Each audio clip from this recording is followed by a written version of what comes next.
with a gap where the 3 books I'm going to be talking about are taken out. The newly rearranged antiques and desert shelves. The top one is sentimental art stuff for my kids, for the most part. The middle one's the books. Look, the titles of the 4 paperbacks displayed outwardly make a poem. A Leap Over the Wall, The Sea of Grass, The Origin of Things, You're Not Alone. My antique bookcase, you're a very good poet. It's like I escape, but I'm wild, I'm formless, until I find a form, and find I'm not alone. Coyote leg. I moved the DVDs out of there. The desert stuff needed its own shelf. It was undignified. DVDs can be horizontally stacked too, which gives me more permission to collect some more. That won't look terrible to have horizontal and vertical on those shelves. I do think it's the same character from cover to cover to cover. That would be a wild, like Philip K. Dick type sci-fi story. A character that existed, I don't know what, possessing various images, comprised of various images across various medium. But I wanted to talk about the 3 oldest books in the collection, just on their own for a minute. All of them were from the same Indiana Township Library in the 1850s. That's when the Glanton gang was raiding Blood Meridian. An apocalyptic time. Indiana was kind of the West. It's one of those places like Oklahoma that had previously had a name that made it very evident it had been promised to people that were not white and then taken away. All 3 of these are really cool, and they're all from like 1851, 1854, 1856, something like that. Old, 170 years old, these books. This one, The Conquest of Mexico by the great Prescott, famous historian. It's cool to have some things like this in your collection. Though I would definitely sell them to like a serious buyer. I'm not just like an antique collector, but it is cool that I have these. I'm like grateful to own them. Still, if I got a good offer for them, I'd be like, heck yeah, I need the money. They are everyone likes seeing them. Anytime I have people over at any house that I've had them at, I'm like, you want to see some really old books? Everyone freaks.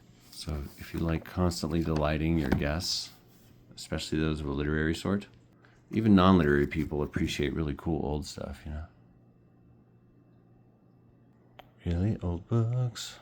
Coolest part about these is the book plates with the library rules from 1850. But in general,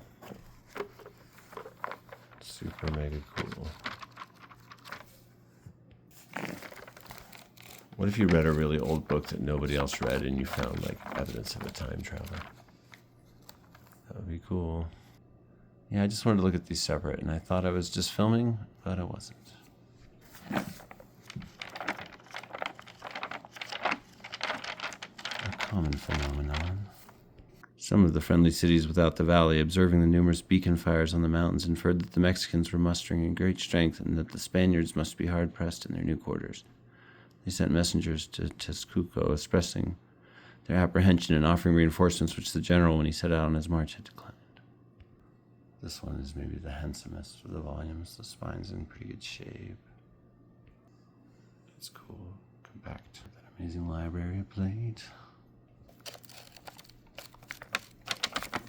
Yeah, how did these 3 Indiana books end up in New Mexico? There is like an Indiana to New Mexico connection that goes back at least to tuberculosis and probably westward,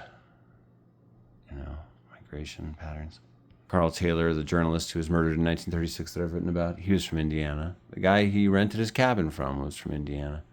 There were a number of people in New Mexico because of tuberculosis who were from Indiana.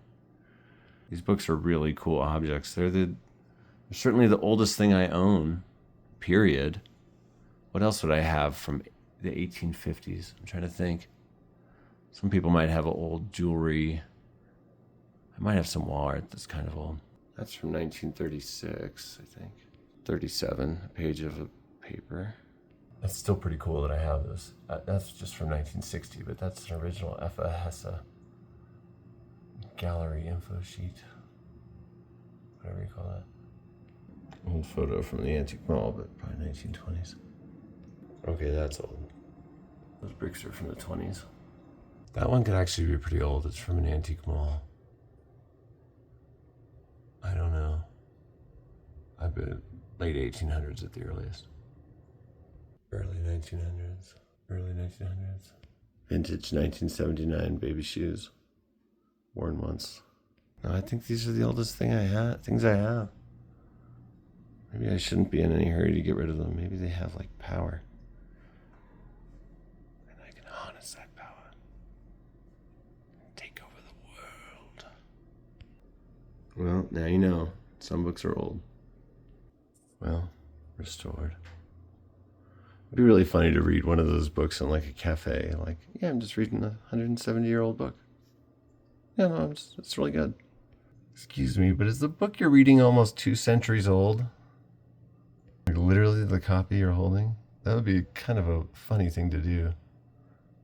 It'd probably lead to a lot of conversations. Well, that's the antique section. It's all over. We looked at it. The end. Thanks for going on this journey with me, folks. I know we're not the same people we were when we started. Wait, maybe we are. So now that we've looked at all the antique books, what's the next section we should look at? There's science books. I feel like I've alienated everyone with these niche things. Let's just go back to general nonfiction. I've got basically 2 cases over here in one. Break that into 2 halves vertically. Then later there's a western section. There's even a Lake Powell Glen Canyon shelf. Those New Mexico books at the far end of the room. And those New Mexico books at the far end of the room. Alright. Well, take care, everybody. Have a great night. Read something. Hang out with some cats. Or dogs. Or whatever. I'm on spring break with my long-term subbing job, which is nice for time, bad for not income. No income. So if you notice a hungry timbre to my sell these books comments, that's what that's about. Why is everything going fuzzy? I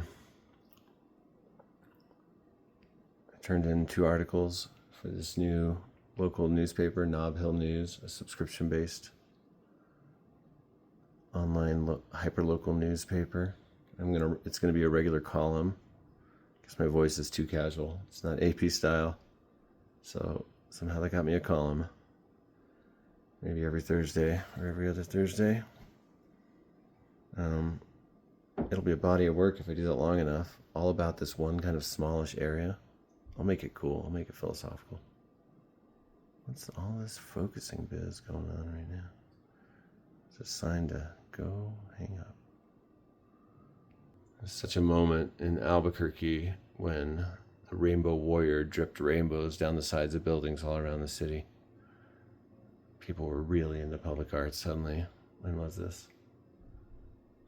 I want to say 2015, but that might be too recent. Maybe more like 2011. I cannot remember.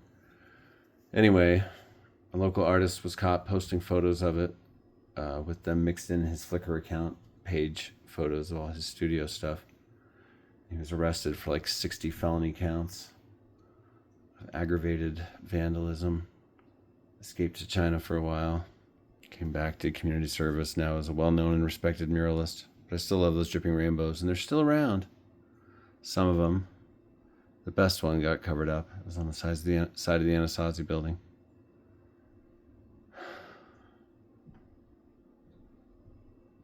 In fact, my friend Ty and I were trying to get in there to see it from the roof when we got arrested by a SWAT team. That was a whole thing. Early in my undergrad experience. Ugh. I had all these felony charges from it that fortunately all got dismissed, but yikes. Like, we're just walking around looking at stuff. We're urban explorers. My friend Ty has a great article about that called The Crimes of the Anasazi Building at alibi.com. You can read about it. Read first-hand account of getting arrested with yours truly. Anyway, I'm getting texts. I gotta see what people want. Check in with the world. Hope people are good. Life, man, you know? I think you do. All right. Well, take care, everybody. Let's see what we'll look at next. Oh, actually, I might look at 3 more individual authors, all nonfiction writers, because I just put together a new shelf of single authors that are nonfiction writers. A shelf that includes Montaigne, Mike Davis, and who else? Knausgaard. All right. Take care, everybody. Good night.